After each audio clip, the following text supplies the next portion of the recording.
রাজধানীর পল্লবীতে ৮ বছরের শিশু রামিসা আক্তারকে গলা কেটে হত্যা করা হয়েছে। হত্যার আগে শিশুটিকে ধর্ষণের চেষ্টা করা হয়েছে কিনা খতিয়ে দেখছে পুলিশ। এই ঘটনায় মূল অভিযুক্ত প্রতিবেশী সোহেল রানা পলাতক। তার স্ত্রীকে জিজ্ঞাসাবাদের জন্য হেফাজতে নেওয়া হয়েছে। মঙ্গলবার সকালে স্কুলে পাঠাতে ৮ বছরের শিশু রামিসাকে খুঁজছিলেন তার মা।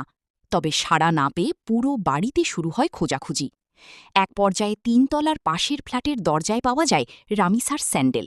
দরজা ভেঙে ভিতরে ঢোকার পর দেখা মেলে ফ্ল্যাটের বাসিন্দা স্বপ্না বেগমের।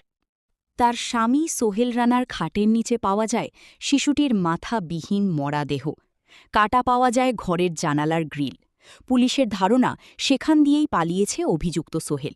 ব্যক্তি আইডেন্টিফাইড যে এটা করেছে বলে আমাদের মনে হচ্ছে এবং আমরা ধারণা করছি প্রাথমিকভাবে আমরা আইডেন্টিফাইড এবং আমাদের এখন মূল কাজ হলো তাকে গ্রেফতার করা।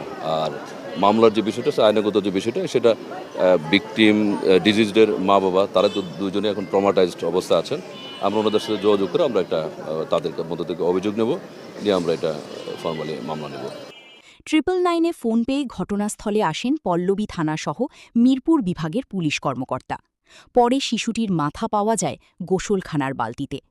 গলা কেটে হত্যার আগে শিশুটির ধর্ষণের শিকার হয়েছে কিনা তা তদন্তের পর জানা যাবে বলছে পুলিশ। মহিলার কাছে জিজ্ঞেস করছে আপনার হাজবেন্ড কই? আমার হাজবেন্ড পালাইছে। পরে দেখে কি বাচ্চা আর কি জবাই করে রেখে দিস। ঠিক আছে, বাচ্চা জবাই করে রাখছে, বাথরুমে রক্ত। পরে দরজা খুললা যে বাচ্চার বাপে ঢুকছে, বাপে ঢুককে দে জিজ্ঞেসে বাচ্চা কই, বাচ্চা কই। পরে মনে হয় খাটের নিচে মনে হয় পাইস।